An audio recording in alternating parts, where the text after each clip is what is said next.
भी जाते हैं वकील साहब इनके बता दें।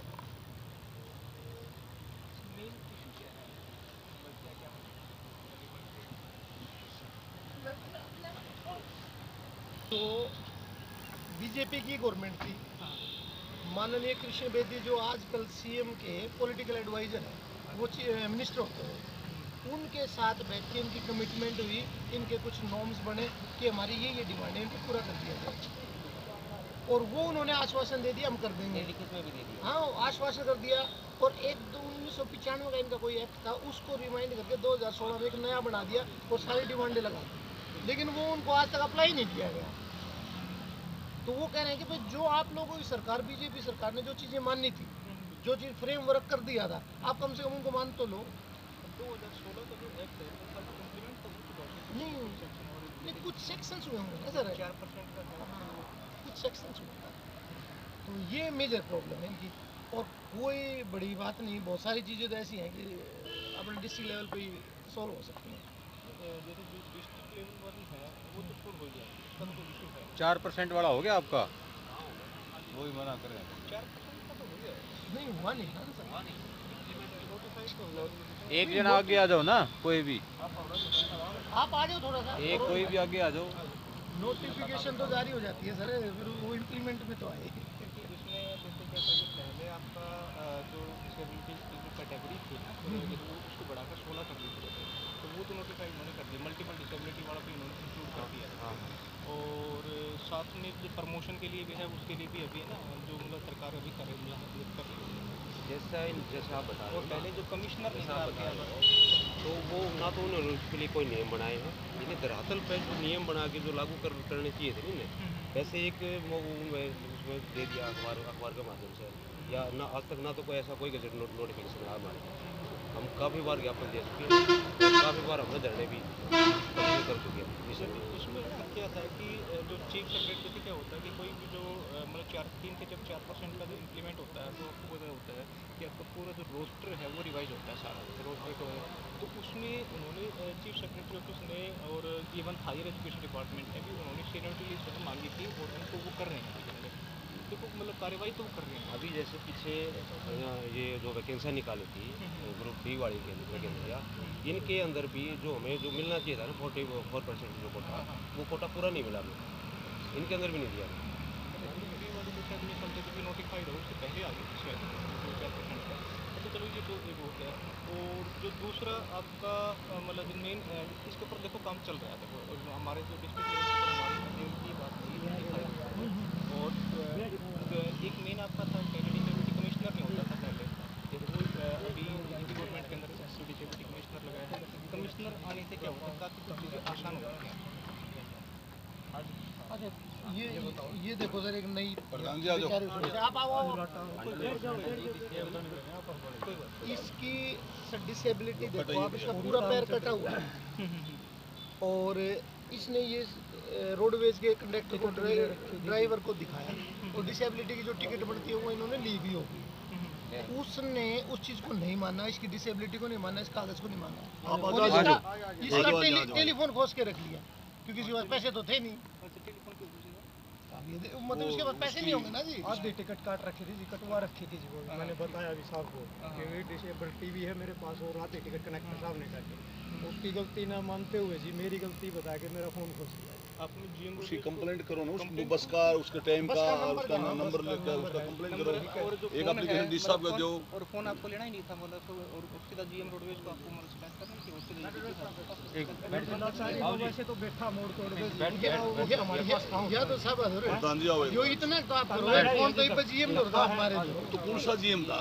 वो तो सर यहीं 9 नंबर बता रहे हैं, बस की बता रहे हैं। बस है बस ढूंढाने की हाँ, कॉपी तो है जी। कौन सा रूट की थी थोड़ा रूट देखे ऐसा सुखबीर जी संगठन से कार्रवाई होगी ना, थोड़ा लाइन से काम करो, एप्लीकेशन जाएगी ऐसे ही इसको है ना जैसे पूरी काम पे बैठो पहले। देखो ये प्रधान जी आगे इसकी है ना पूरी डिटेल्स आप दे दो, उसके बाद हम एक्शन लेते हैं। बताओ। दिन हो गए बैठे ना सीटीएम जी। साहब हैं, अच्छा सीटीएम साहब, हाँ पहले सीटीएम साहब डीसी साहब ने भेजे हैं और सीटीएम साहब का भी लगन थी, कल भी बुलाया था मैं, आज सुबह भी बुलाया था मैं, बोला भाई अगर मैं मिलना चाहूँ तो मैंने कल भी कही थी भाई मैं पूछता हूँ बुलाता हूँ, तो सीटीएम साहब के तो 3-4 दिन से भावना थी भी आपसे मिल लूँ मैं।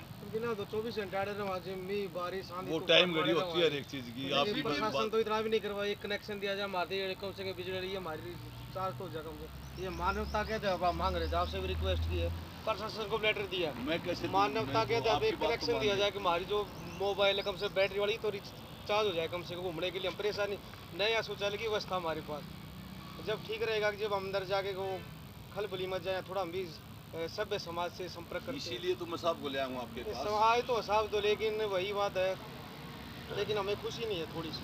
चलो उसी टाइम पर यहाँ हिसाब से 57 दिन हो गए सर, आप बैठ के दिखाओ, यहाँ 46 डिग्री का तापमान है, हम बैठे हैं दिन रात, वो तो आंधी में बारिश आपने सारी अटेंड कर होती लेकिन है। इतने दिन लगने नहीं चाहिए, अगर प्रशासन सख्त होता दिन दिन लगने नहीं चाहिए थे। अब वो होता कोई रहे, उसके प्रशासन का जिम्मा आ ये गया अच्छी आप बात है, ये तो अफसर हैं, ये तो राजा हैं जी, हम क्या कर तो सकते हैं इसीलिए तो भी आपके पास आए हैं। मेन सीएम है सर, ये तो कुछ भी कर सकते चलो हैं, एक बार लेकिन प्रशासन के लिए भी एक शर्म की बात की समाज का सबसे कमजोर वर्ग, प्रधान जो जी दिव्यांग वर्ग अगर अपनी जायज मांगों के लिए अगर इनके सामने क्रेडिट आता है तो शायद अफसर शाही मेरे हिसाब से बिल्कुल आपकी उचित है, है, लेकिन एक बहुत बताओ ज़्यादा। साहब को जो जो आपकी ज्ञापन है सर, डी साहब के नाम ज्ञापन है, 4-5 ज्ञापन दे रखे हमने, और वो सर वहाँ से जो आपने जो ज्ञापन दी थी ना, मैंने सीएम गेट के अंदर ना कमिश्नर ऑफिस के माध्यम से इसको पहुंचा जी CM सर। गेट के अंदर। हाँ सर, लेकिन वो जिला स्तर की मांग है सर, 2012 में सर इसमें ये लेटर भी हमारे पास देखिए, आपसे आपके प्रशासन समझौता हुआ सर हमारा, ये सर ये सभी डिपार्टमेंट में लेटर लिखे गए थे, लेकिन ये जो की तो ही पड़ी है सर, आप देख सकते हैं आराम से।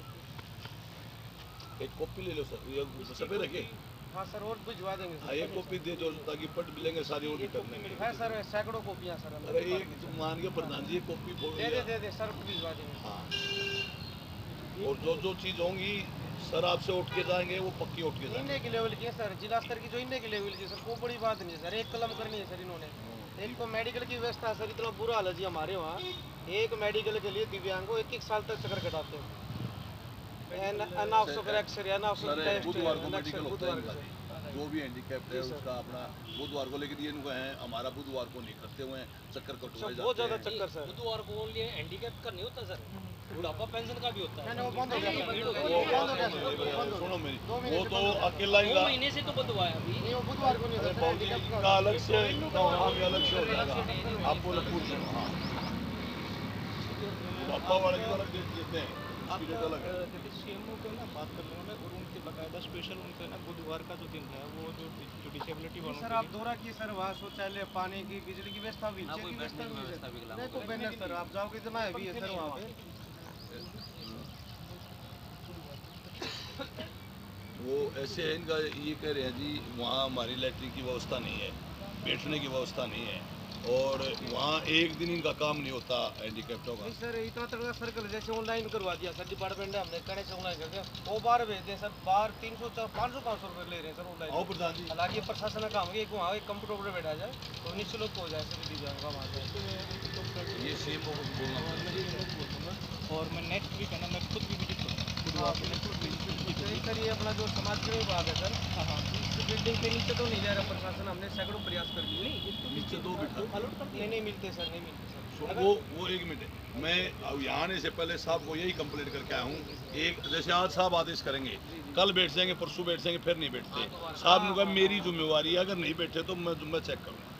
अब आपसे ना मैंने ये बताई है, 3 डीसी साहबों ने बिठा लिया, आप बिठा लिया सर, तीनों ने बिठा लिया भाई इनके लिए नीचे बैठ जाओ और जो भी इनकी समस्या होती है उसको सुनो, लेकिन वो ये जाते हैं जब पाते नहीं। ये मैं साहब को ये बात पहले बोल के आऊँ, पूछ लो साहब। और मैं आज ही ना आओ प्रधान जी, जो पूरा आगा आओ, आप आगा आओ, आगा आओ। सेक्शन हो जाएगा तो वो आपका 100% फिक्स है, इसलिए ये मेरा एश्योरेंस है। अब अगर मान लो नहीं हो तो आप मेरे रूम पे आ जाना, मेरे ऑफिस में आ जाना, तो यहाँ पर नहीं है जिला स्तर की मांग लिखी, एक तो रैम की बता दी मैंने, बुधवार की रैंप का जो इशू है, 1200 वो दे दिया देखो अच्छा, को दिखा दिया जो रैंप का जो इशू है, जो हमारी जो नई बिल्डिंग बन रही है, इसमें रैंप का प्रावधान है मतलब सर। लिफ्ट भी होनी चाहिए सर, उसमें लिफ्ट करवा दो सर। लिफ्ट का, तो लिफ्ट का मैं देखा अगर रैंप का तो है तो देखा ठीक है, लेकिन इनकी लिफ्ट भी नहीं। यहाँ पर क्या था कि अभी जो रिसेंटली एक है ना, जो हमने एस्टिमेट भेजा था वो अभी ऊपर के लेवल पर पेंडिंग है रैंप का, वो जो PWD BNR से आया था और वो भी भेजा था। और दूसरा नई बिल्डिंग है उसके अंदर है, और उसके अंदर हम करवा रहे हैं, इसमें टाइम लग जाएगा। इसमें रैंप वाली होगी हमारी, और बुधवार के दिन वाली होगी, एक मेडिकल वाली होगी, मेडिकल वाली होगी, एक बुढ़ापा पेंशन वाली होगी।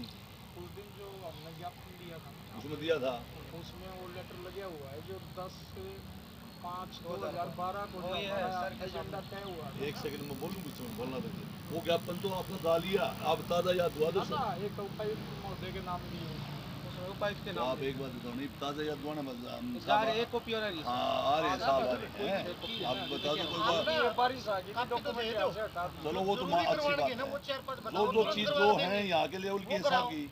अच्छा एक रिक्वेस्ट और थी आपसे, कल आप कह रहे थे भी हम 4 आदमी मिलना चाहते हैं, वह भी पूछ लो साहब से। वो तो साहब बुलाएंगे तो लेटर आएगा तब जाएंगे सर, वो लिखित रूम में हमारे पास जैसे साहब आ गए ना आपके पास है, साहब पूरे आ गए आपके पास है, लेटर भी भिजवाते हैं, तो हमारे लेटर आता हमारे पास जाएंगे जरूर आएंगे। चीज़ें पूरी करवानी है जो अकॉर्डिंग टू लॉ है, उससे हटके भी हम कुछ नहीं कह रहे हैं।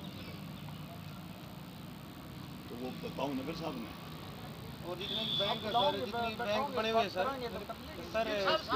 और मैं एक बात पूछूं, अब आपके पास साहब आ गए, साहब खुद गए हैं, साहब खुद आप लोग कह रहे हैं आ जाओ भी मेरे पास।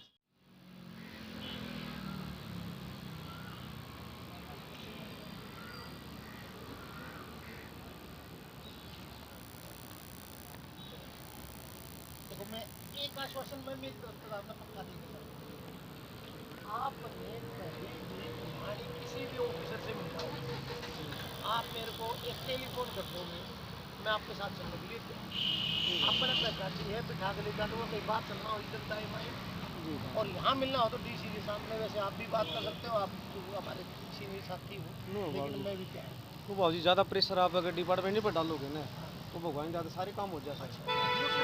दूसरी बात मैं आपका ये बहनजी श्रुति को दूंगा जी अब वो प्रदेश अध्यक्ष बनेगी कांग्रेस पार्टी, जी जी 28 तारीख को आएंगे, 100% मैं आपके बीच में लेके आऊँगा, बिल्कुल। और ये तो आएंगे और जी के सामने मैं अनाउंस करूँगा, अभी मैं नहीं कह रहा, बहन जी के सामने अनाउंस करूँगा कि जब 10 दिन में हमारी डिमांडें पूरी होगी तो ठीक है, नहीं तो उनकी माता श्री किरण चौधरी जी विधायक दल की नेता रही है, बिल्कुल विधायक हैं, मैं कहूँगा बहन जी ये आश्वासन देगा जाओ कि यो की बार विधानसभा में बोल रहे हैं, ठीक बात। तो क्योंकि जब तक हमारी चीज़ें नहीं उठेंगी ना तब तक काम नहीं चलेगा। नहीं वो हर बार आते थे कि मैडम जी अब आपकी बात पता नहीं, याद पता नहीं, आप ज़्यादा कीजिए। क्या हुआ कई करना उनको नोट कीजिए। सर आप लगातार 56-57 दिन से धरने पर बैठे हुए हैं, क्या प्रशासन के साथ आपकी कोई बातचीत हुई? आज CTM साहब आए, क्या आश्वासन दिया CTM साहब ने? हमारा आज के धरने पे CTM साहब आए थे और 30 मई 2012 के समझौता पत्र पे हमसे बात करके गए हैं, और उन्होंने आश्वासन दिया है कि 10 से 15 दिन के अंदर ज़्यादातर चीज़ें लागू हो जाएंगी।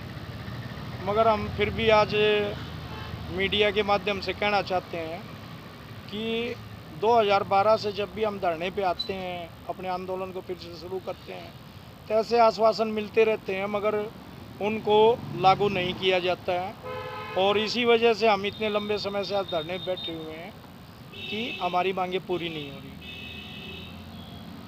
तो आप जो CTM साहब आए थे उन्होंने कोई आश्वासन दिया आप लोगों को? वही जो बता रहे थे कि पुराना आश्वासन जो है वो हर ऑफिसर आता है तो वो आश्वासन देता है कि हम 10 से 15 दिन में काम करेंगे, मगर कार्रवाई नहीं हो पाती है। हमने एक दिन का जोरदार प्रदर्शन करके और जिला समाज कल्याण विभाग का ऑफिस के कुछ कर्मचारी नीचे बैठवाए थे, हम तो पूरा ऑफिस नीचे लाना चाहते हैं, मगर वो 5-7 दिन बिठा के फिर वो वापस चले गए ऊपर। यानी दिव्यांग अगर अपना काम स्वयं आके करना चाहे तो यहाँ पे बाधा मुक्त वातावरण उपलब्ध नहीं है, और ये हमारे एक्ट में प्रोविज़न है कि दिव्यांगों को बाधा मुक्त वातावरण उपलब्ध करवाया जाए। वो उपलब्ध नहीं है। और इसी का जो है एक बार हम लोग अब आंदोलनरत हैं तो इनको सारी चीज़ें याद आएंगी और उसका फिर आश्वासन देंगे, लेकिन उसको ज़मीनी स्तर पे लागू नहीं करते हैं। वो सुविधाएं सिर्फ 10-15 दिन के लिए चालू कर देते हैं टेम्परेरी तौर पे, और वो स्थायी नहीं होती हैं, इसलिए हमें आंदोलन करना पड़ता है। नमस्कार भैया। सर, जो आज आप लोगों ने जो दिव्यांग भाइयों का अनिश्चितकालीन धरना प्रदर्शन चला हुआ है, इसमें आज आप लोगों ने पार्टी की तरफ से, अपनी निजी तरफ से भी समर्थन दिया है, तो क्या कुछ मांगे हैं उनकी? देखिए, आज मैं मैडम किरण चौधरी और बहन श्रुति चौधरी के कहने के अनुसार मैं अपने दिव्यांग भाइयों से मिलने के लिए और उनका हाल चाल जानने के लिए आया हूँ।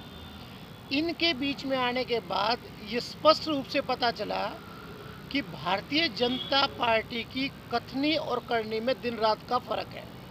नरेंद्र मोदी जी ने मेरे हैंडीकैप्ड भाइयों को दिव्यांग तो बोल दिया, लेकिन उन दिव्यांग भाइयों के लिए कोई भी कार्य नहीं किया। आज 56 दिन हो चुके, प्रशासन की नाक के नीचे जिला कार्यालय के बिल्कुल बाहर सैकड़ों की संख्या में मेरे दिव्यांग भाई बैठे हैं। आज बड़ी मुश्किल से हमारे भिवानी के सीटीएम साहब का मन पसीजा और वो 56वें दिन इनको संभालने आए। मैं सीटीएम साहब का तो धन्यवाद करता हूँ, लेकिन भिवानी प्रशासन से मैं बहुत ही दुखी और रुष्ट हृदय से कहता हूँ कि आपको भी इन भाइयों का ध्यान रखना चाहिए। देखिए, मैंने जब इन भाइयों की समस्याएं सुनी तो बहुत सारी समस्याएं ऐसी हैं जो प्रशासन चाहे तो एक हफ्ते के अंदर वो पूरी हो सकती हैं, लेकिन प्रशासन उनको पूरी ही नहीं करना चाहता। जब इतनी बड़ी बिल्डिंगें बनाते हैं तो या तो आप दिव्यांग भाइयों के लिए रैंप बनाइए या उनके लिए लिफ्ट बनाइए। अगर आप ये दोनों चीज़ें नहीं बना पाते तो आप कम से कम दिव्यांग भाइयों की ज़रूरतें जहाँ पूरी हो सके, उनकी जो ऑफिस सुन सके, उनको ग्राउंड लेवल पे आप बना दीजिए। वो भी कोई व्यवस्था नहीं है। जब मेरी भाइयों से बात हुई तो ये कहते हैं प्रशासन आता है। हमने बहुत बार आंदोलन किए, प्रशासन आके झूठे आश्वासन देके वापस चला जाता है, फिर हमें आंदोलन करने पड़ते हैं। आज सीटीएम साहब आए, उन्होंने बड़े धैर्य से हमारी बात को भी सुना। मैं भी दिव्यांग भाइयों के साथ उनके साथ बैठ के उनकी बात सुन रहा था। हम सीटीएम साहब से 10 दिन का समय दे रहे हैं। अगर वो हमारी मांगों को पूरा करते हैं तो हम उनका धन्यवाद करेंगे, नहीं तो इस आंदोलन को हम और लंबा चलाएंगे और संघर्ष आगे बढ़ेगा। और कांग्रेस पार्टी दिव्यांग भाइयों के साथ खड़ी है। तन और मन धन से जैसी भी मदद की इनको जरूरत पड़ेगी हम मदद करेंगे। जैसा कि आरोप लगाया जा रहा है कि जब तक ये भाई धरने पर बैठे हुए इन पर लाइट की व्यवस्था भी नहीं की गई है। यहाँ पर इतनी तेज़ धूप और गर्मी के अंदर लाइट की व्यवस्था भी नहीं है, तो इसके बारे में आप लोग क्या कहेंगे? देखिए, 56 दिन से मेरे दिव्यांग भाई बैठे हैं। 43 से 47 डिग्री तक तापमान जा चुका है और डीसी साहब, एसडीएम साहब, सीटीएम साहब जहाँ एसी में बैठते हैं, मेरे भाई एक पंखे के लिए मजबूर है। हमारे भिवानी की जनता ने इनका सहयोग करने के लिए कूलर दिया, आप दिखा सकते हो पीछे, लेकिन ये कूलर पिछले 15 दिन से ऐसे ही रखा हुआ है क्योंकि सरकार ने बिजली की परमिशन नहीं दी। जो स्ट्रीट लाइटें हैं, दिव्यांग भाइयों को इनकी रोशनी आ जाती थी, उन स्ट्रीट लाइटों को भी बंद कर दिया, वो रोशनी भी नहीं है। तो ये प्रशासन का सोतेला व्यवहार दिव्यांग भाइयों के साथ कर रहा है, ये बहुत ही निंदनीय है।